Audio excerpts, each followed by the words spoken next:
जी नमस्कार दोस्तों, आप सभी का आपके अपने परिवार आईडी एग्जाम में स्वागत है। तो कैसे हैं आप सभी के सभी? उम्मीद करते हैं कि आप सभी अच्छे होंगे और आपकी तैयारी भी अच्छी चल रही होगी। तो दोस्तों, जैसा कि आप सभी को पता है कि डेली शाम को 5 बजे आपकी आरओ से संबंधित सामान्य अध्ययन की ये क्लास होती है, जो कि आज का प्रैक्टिस सेट नंबर 15 है। इसी के आज हम 50 क्वेश्चनों पर डिस्कस करेंगे। और चैनल पे आप नए हैं तो चैनल को सब्सक्राइब कर बेल आइकन को भी दबा दें, ताकि आगे आने वाली क्लासेस के अपडेट आप तक पहुंचते रहें। तो चलिए दोस्तों, क्लास को कंटिन्यू करते हैं। तो आज का पहला क्वेश्चन है दोस्तों, निम्नलिखित में से किस नदी का जल ग्रहण क्षेत्र सर्वाधिक है?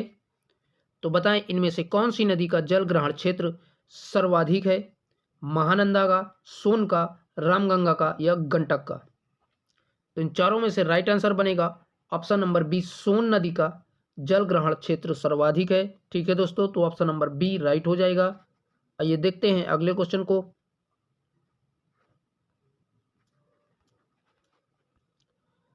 नेक्स्ट क्वेश्चन है, चिल्का झील स्थित है।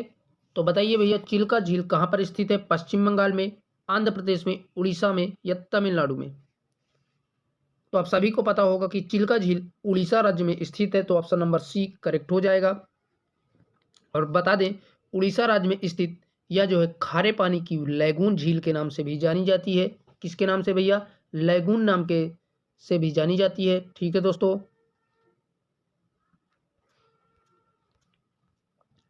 अगला क्वेश्चन कह रहा है, निम्नलिखित में से कौन भारत की सबसे मीठे पानी की झील है? तो बताइए भैया, मीठे पानी की झील कौन सी है? तो ऑप्शन नंबर बी करेक्ट हो जाएगा, वुलर झील। यही जो है भारत की मीठे पानी की झील है। आइए देख लेते हैं अगले क्वेश्चन को।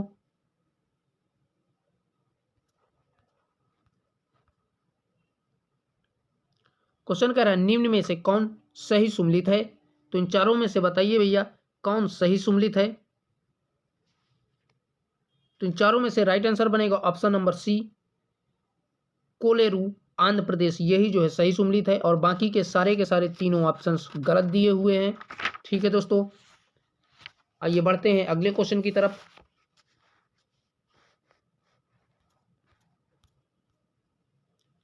क्वेश्चन है, चित्रकूट जलप्रपात स्थित है। तो बताइए भैया, चित्रकूट जलप्रपात कहाँ पर स्थित है? चित्रकूट में, बस्तर में, जबलपुर में या बांदा में? तो इन चारों में से राइट आंसर बनेगा ऑप्शन नंबर बी, बस्तर में चित्रकूट जलप्रपात स्थित है। ठीक है भैया, और यह बस्तर जो है छत्तीसगढ़ राज्य में पड़ता है। ठीक है दोस्तों,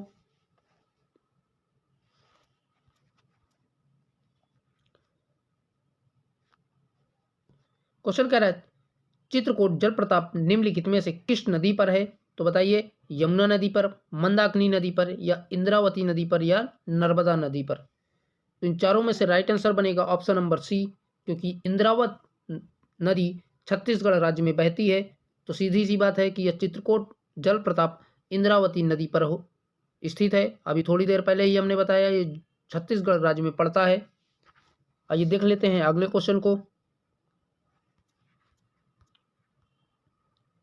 नेक्स्ट कह रहा है, निम्नलिखित में से कौन सही सुमेलित नहीं है? तो एक तरफ राज्य दिया है और दूसरी तरफ उससे संबंधित गर्म झरने दिया हुआ है।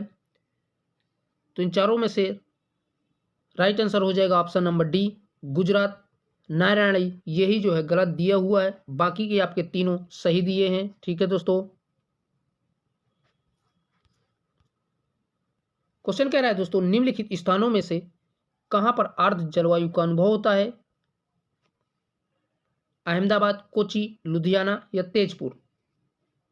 तो कोची और तेजपुर में आर्द्र जलवायु का अनुभव होता है, तो ऑप्शन नंबर दूसरा और चौथा सही हो जाएगा। ठीक है दोस्तों, याद रखिएगा। आइए बढ़ते हैं अगले क्वेश्चन की तरफ।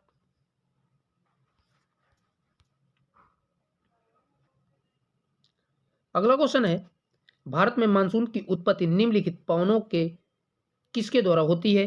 तो बताइए भैया, भारत में मानसून की उत्पत्ति किस पवन द्वारा होती है? दक्षिण पश्चिम पवन द्वारा या दक्षिण पूर्व पवन द्वारा या उत्तर पूर्व पवन द्वारा या उत्तर पश्चिम पवन द्वारा?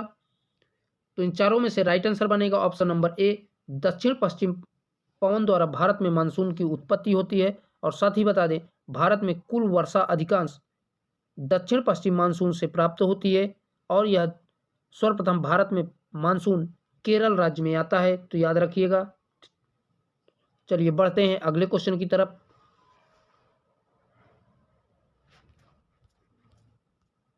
क्वेश्चन कह रहा है सन 2004 की सुनामी द्वारा भारत के निम्न तटों में से कौन सर्वाधिक दुष्प्रभावित हुआ था। तो जो 2004 में सुनामी आई थी उससे कौन सा स्थान सबसे अधिक दुष्प्रभावित हुआ था। तो राइट आंसर हो जाएगा ऑप्शन नंबर सी, कोरोमंडल तट, यही सबसे ज़्यादा दुष्प्रभावित हुआ था। और बता दें 26 नवंबर 2004 में हिंद महासागर में आए सुनामी द्वारा कोरोमंडल तट सबसे अधिक प्रभावित हुआ था। ठीक है दोस्तों।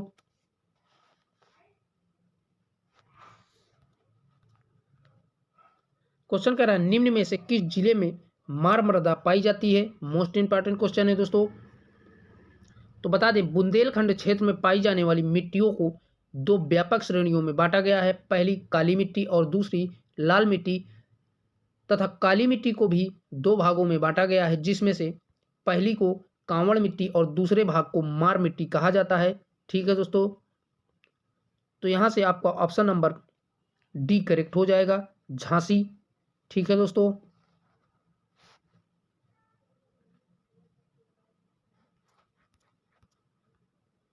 अगला क्वेश्चन है लैटेराइट मिट्टी मिलती है, तो बताइए भैया लैटेराइट मिट्टी कहाँ पर मिलती है।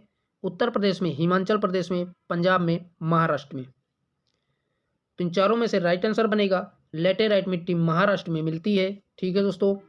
और बता दें उष्णकटिबंधीय भारी वर्षा के कारण होने वाली तीव्र विलक्षणा क्रिया के परिणाम स्वरूप लैटेराइट मिट्टी का निर्माण होता है। ठीक है दोस्तों।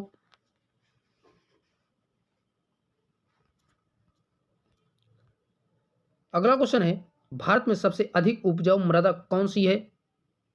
तो भारत में सर्वाधिक उपजाऊ मृदा जलोढ़ मृदा है, तो ऑप्शन नंबर सी करेक्ट हो जाएगा। ठीक है दोस्तों। आपके एग्जाम में दोस्तों मिट्टी से संबंधित एक क्वेश्चन जरूर रखेगा। अगला कह रहा है काली कपास मिट्टी निम्न में से किस नाम से जानी जाती है।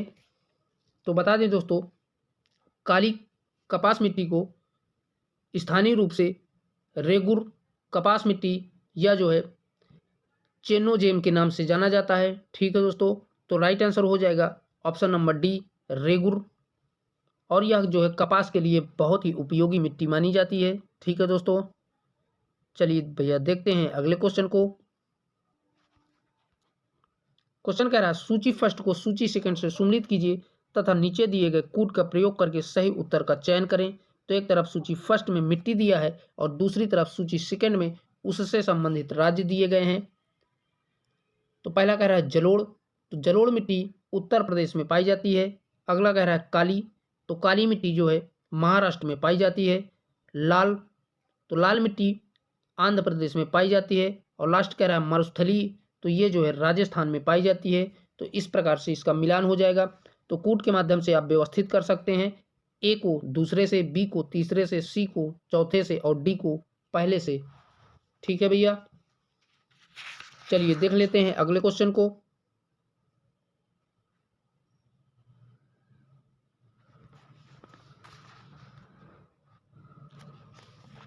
क्वेश्चन है मृदा क्षरण को रोका जा सकता है। तो आप सभी को पता है कि मृदा क्षरण को वन रोपण से रोका जा सकता है। तो ऑप्शन नंबर सी यहां से राइट हो जाएगा। ठीक है दोस्तों।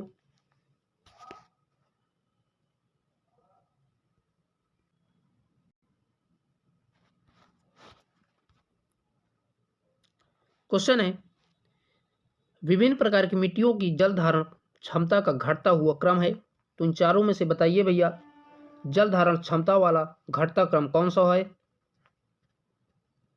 तो राइट आंसर बनेगा मृतिका, गाद, बालू, यानी कि ऑप्शन नंबर ए करेक्ट हो जाएगा। ठीक है दोस्तों। यही जो है जल धारण क्षमता वाली मिट्टियों का घटता क्रम है।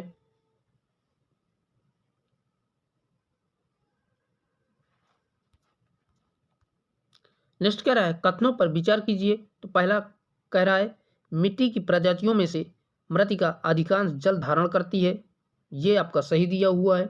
अगला कह रहा है मृतिका में रंध्रांश का अंश बड़े आकार में पाए जाते हैं, ये गलत दिया हुआ है। बता दें दोस्तों मृतिका मिट्टी के कणों का व्यास छोटा होने के कारण इनमें जल धारण करने की क्षमता अधिक पाई जाती है, इसलिए आपका कथन सही है। दूसरा कह रहा है मृतिका में रक्तांश बड़े आकार में पाए जाते हैं, तो ये आपका गलत दिया है। इसमें जो है इसके कणों का आकार छोटा होता है। ठीक है दोस्तों, तो आपने देखा दोस्तों कथन सही है तथा कारण गलत है, तो कूट के माध्यम से देखेंगे राइट आंसर कौन सा बनेगा।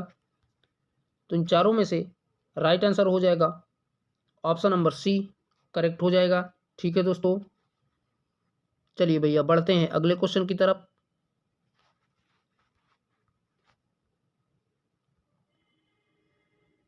क्वेश्चन कह रहा है पश्चिमी हिमालय की शीतोष्ण पेटी में निम्नलिखित में से किस एक वृक्ष का बहुमूल्य है।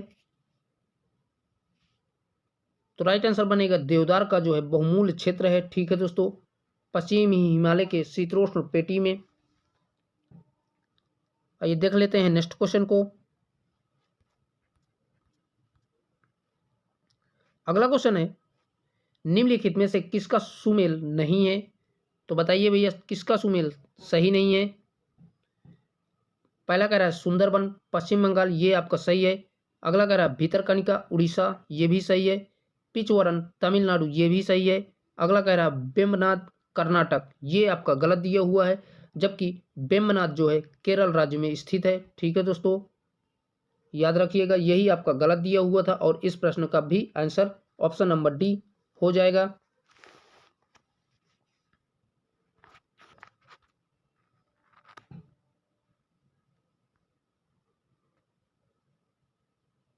क्वेश्चन कह रहा है जीवन रक्षक अथवा बचाव सिंचाई इंगित करती है। तो इन चारों में से राइट आंसर बनेगा ऑप्शन नंबर सी, PWP सिंचाई, यही जो है जीवन रक्षक तथा बचाव को इंगित करती है। ठीक है दोस्तों, चलिए बढ़ते हैं अगले क्वेश्चन की तरफ।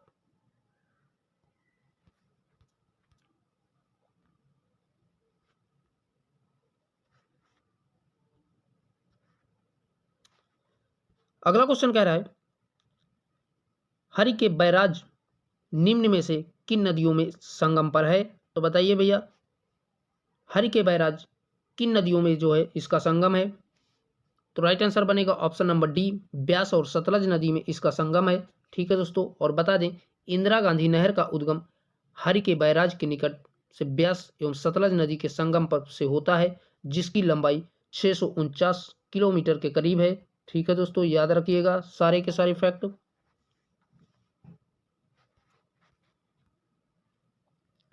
अगला क्वेश्चन कह रहा है निम्नलिखित नदी परियोजनाओं में से कौन ब्यास नदी के पोंग बांध के जल का उपयोग करती है।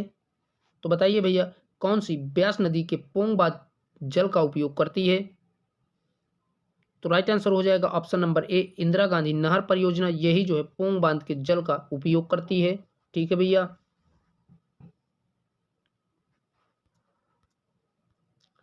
क्वेश्चन कह रहा है शारदा सहायक समादेश विकास परियोजना के मुख्य लक्षण निम्नलिखित में से क्या हैं। लक्ष्यों के नीचे दिए गए कूट से सही उत्तर चुनिए। तो पहला कह रहा है कृषि उत्पादन को बढ़ाना, ये आपका सही दिया हुआ है। दूसरा कह रहा है बहुफसली खेती द्वारा भूमि उपयोग करना, ये भी सही है। अगला कह रहा है भूमि प्रबंधन का सुधार करना, ये भी सही है। तो आपने देखा दोस्तों सभी के सभी कथन सही दिए हैं, तो कूट के माध्यम से देखेंगे राइट आंसर कौन सा बनेगा। तो यहाँ से ऑप्शन नंबर डी करेक्ट हो जाएगा, जिसमें सभी को सही बताया है। ठीक है भैया, आइए देख लेते हैं अगले क्वेश्चन को। क्वेश्चन है हरियाली एक नई योजना है। तो हरियाला जो है किसकी एक नई योजना है। तो इन चारों में से राइट आंसर बनेगा ऑप्शन नंबर बी, बंजर भूमि के विकास के लिए हरियाली एक नई योजना सरकार द्वारा चलाई गई थी। ठीक है दोस्तों,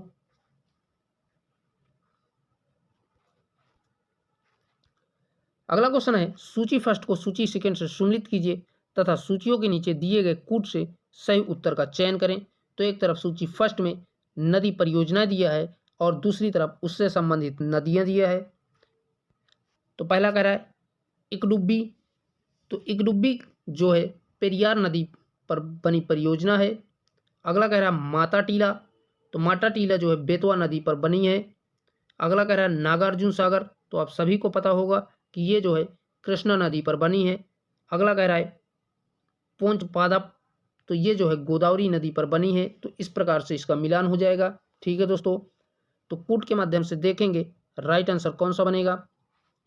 तो यहाँ से आपका ऑप्शन नंबर सी करेक्ट हो जाएगा, जिसमें ए को चौथे से, बी को पहले से, सी को तीसरे से और डी को दूसरे से मिलान कराया है। आइए देख लेते हैं अगले क्वेश्चन को। नेक्स्ट क्वेश्चन भी कह रहा है सूची फर्स्ट को सूची सेकंड से सुमेलित कीजिए तथा सूचियों के नीचे दिए गए कूट से सही उत्तर चुनिए। तो इसमें भी एक तरफ नदी घाटी परियोजनाएं हैं और दूसरी तरफ उससे संबंधित नदियां दिया है। तो कह रहा है रिहंद परियोजना, तो ये जो है रिहंद नदी पर बना हुआ है। अगला कह रहा है नागार्जुन सागर परियोजना, अभी हमने बताया, यह जो है कृष्णा नदी पर बना है। अगला कह रहा है पोचमपाद परियोजना, तो ये जो है गोदावरी नदी पर बना हुआ है। और लास्ट कह रहा है माटा टीला परियोजना, तो ये बेतवा नदी पर बना है। तो इस प्रकार से इसका मिलान हो जाएगा। ठीक है दोस्तों, नेक्स्ट कह रहा है कावेरी नदी के जल बंटवारे का विवाद किन राज्यों से संबंधित है। तो यह जो है तमिलनाडु, कर्नाटक, केरल तथा पांडुचेरी राज्य से संबंधित है। तो ऑप्शन नंबर डी करेक्ट हो जाएगा। ठीक है दोस्तों,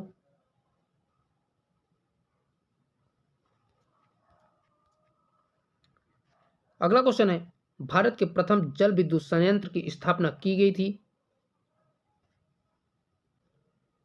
तो राइट आंसर हो जाएगा ऑप्शन नंबर ए, दार्जिलिंग में की गई थी। और इसकी स्थापना बता दें 1897 में की गई थी। ठीक है दोस्तों, याद रखिएगा कब, 1897 में दार्जिलिंग में प्रथम जल विद्युत संयंत्र की स्थापना की गई थी।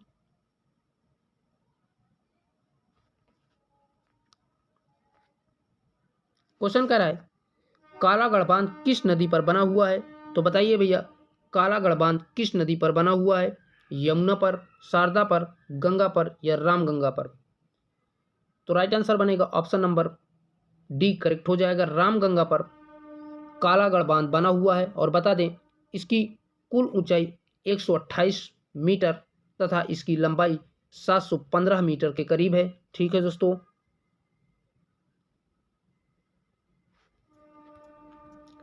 अगला कह रहा है चेरुथानी बांध किस नदी पर अवस्थित है। तो यह जो है पेरियार नदी पर स्थित है। ठीक है दोस्तों, ऑप्शन नंबर ए यहां से राइट हो जाएगा। आइए देख लेते हैं अगले क्वेश्चन को। अगला क्वेश्चन कह रहा है मल्लमपुझा बांध किस नदी पर अवस्थित है। तो बताइए भैया मल्लमपुझा बांध किस नदी पर बना हुआ है। तो राइट आंसर हो जाएगा ऑप्शन नंबर सी, मल्लमपुझा नदी पर बना हुआ है। ठीक है दोस्तों, क्वेश्चन कह रहा है सूची फर्स्ट को सूची सेकंड से सुमेलित कीजिए और सूचियों के नीचे दिए गए कूट से सही उत्तर चुनिए। तो एक तरफ आपका सूची फर्स्ट में बांध दिया है और दूसरी तरफ उससे संबंधित नदियां दिया है। तो पहला कह रहा है दुलहस्ती, तो दुलहस्ती बांध जो है चिनाब नदी पर बना हुआ है। अगला कह रहा है गांधी सागर, तो ये जो है चंबल नदी पर बना हुआ है। अगला है उकाई, तो उकाई बांध ताप्ती नदी पर बना हुआ है। और लास्ट कह रहा है तवा, तो ये जो है तवा नदी पर बना हुआ है। तो इस प्रकार से इसका मिलान हो जाएगा दोस्तों। चलिए देखते हैं नेक्स्ट क्वेश्चन को। क्वेश्चन है बगलिहार पन विद्युत परियोजना जो हाल में चर्चित रही है स्थित है। तो यह दोस्तों जम्मू और कश्मीर राज्य में स्थित है। ठीक है दोस्तों, तो ऑप्शन नंबर ए करेक्ट हो जाएगा। और यह जम्मू कश्मीर राज्य में चिनाब नदी पर बनी हुई है। ठीक है दोस्तों,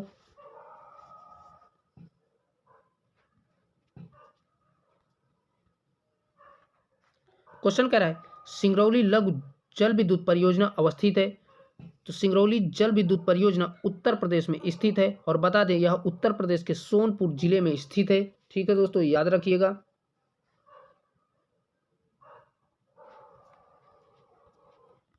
नेक्स्ट क्वेश्चन है दुलहस्ती हाइड्रो पावर स्टेशन किस नदी पर अवस्थित है।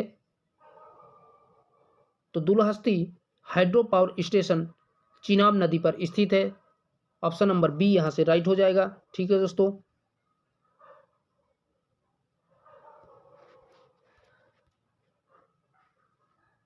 अगला क्वेश्चन कह रहा है तुलबुल परियोजना किस नदी पर है? तो बताइए भैया तुलबुल परियोजना किस नदी पर बना हुआ है? तो राइट आंसर हो जाएगा ऑप्शन नंबर बी, झेलम नदी पर तुलबुल परियोजना बना हुआ है। और बता दें इसे जो है तुलबुल नौवहन परिवहन कहा जाता है। ठीक है दोस्तों।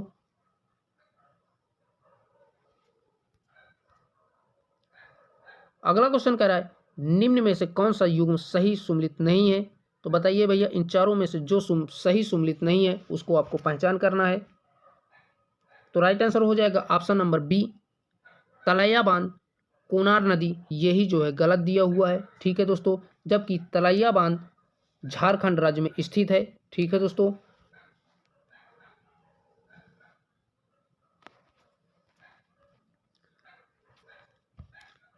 क्वेश्चन कह रहा है दोस्तों गोविंद पल्लम पंत सागर जलाशय स्थित है। तो यह जो है उत्तर प्रदेश राज्य में स्थित है। मोस्ट इंपॉर्टेंट क्वेश्चन है। और साथ ही बता दें गोविंद बल्लम पंत सागर जलाशय पिपरी यानी कि सोनभद्र उत्तर प्रदेश में स्थित है और यह रिहंद नदी पर बना हुआ है। ठीक है दोस्तों। अगला क्वेश्चन कह रहा है देश में एग्रो इकोलॉजिकल क्षेत्र है। तो बताइए भैया देश का एग्रो इकोलॉजिकल क्षेत्र का कितने हैं? तो राइट आंसर हो जाएगा ऑप्शन नंबर डी, 20 जो है एग्रो इकोलॉजिकल क्षेत्र हैं। ठीक है दोस्तों। क्वेश्चन है गेहूं के अधिकतम उत्पादन वाला राज्य है। तो बताइए भैया गेहूं का अधिकतम उत्पादन वाला राज्य कौन सा है? तो राइट आंसर हो जाएगा ऑप्शन नंबर सी, उत्तर प्रदेश दिए गए विकल्पों में से सही है। ठीक है दोस्तों।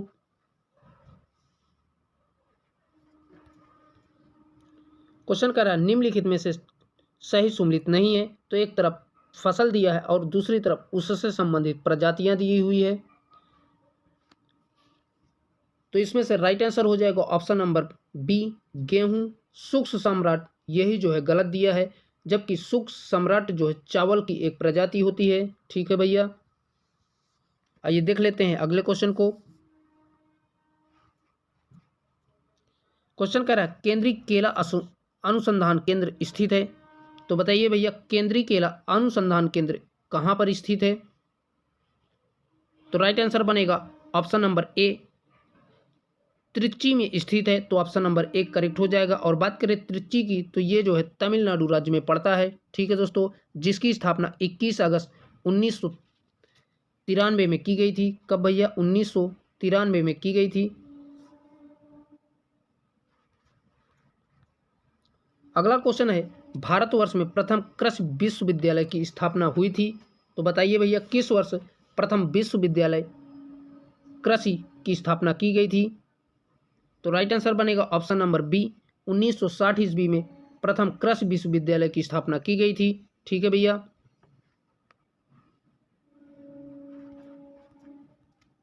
अगला कह रहा है भारत के संयंत्र जोतों का सबसे बड़ा औसत आकार है। तो राइट आंसर बनेगा ऑप्शन नंबर डी, राजस्थान में जो है जोतों का सबसे बड़ा औसत आकार है। ठीक है दोस्तों। क्वेश्चन कह रहा है निम्नलिखित में से कौन नीली क्रांति से संबंधित है? पशु, मधुमक्खी, मत्स्य या मुर्गी? तो इन चारों में से राइट आंसर बनेगा ऑप्शन नंबर सी, करेक्ट हो जाएगा। मत्स्य जो है नीली क्रांति से संबंधित है। ठीक है दोस्तों। चलिए देखते हैं अगले क्वेश्चन की तरफ। अगला क्वेश्चन है पीली क्रांति संबंधित है। तो बताइए भैया पीली क्रांति किससे संबंधित है? तो आप सभी को पता होगा कि पीली क्रांति तिलहन से संबंधित है। ठीक है दोस्तों। तो ऑप्शन नंबर डी यहाँ से करेक्ट हो जाएगा। तो दोस्तों आज के लिए इतना ही। यहीं तक आपके मोस्ट 50 क्वेश्चन थे जिनको हमने आपके साथ कवर किया। और वीडियो को ज़्यादा से ज़्यादा अपने दोस्तों में शेयर करें। फिर मिलेंगे एक नए सेशन के साथ। और भैया अभी तक आप लोगों ने चैनल को सब्सक्राइब नहीं किया है तो प्लीज़ उसे भी सब्सक्राइब कर लें। तब तक के लिए जय हिंद, बाय बाय, टेक केयर।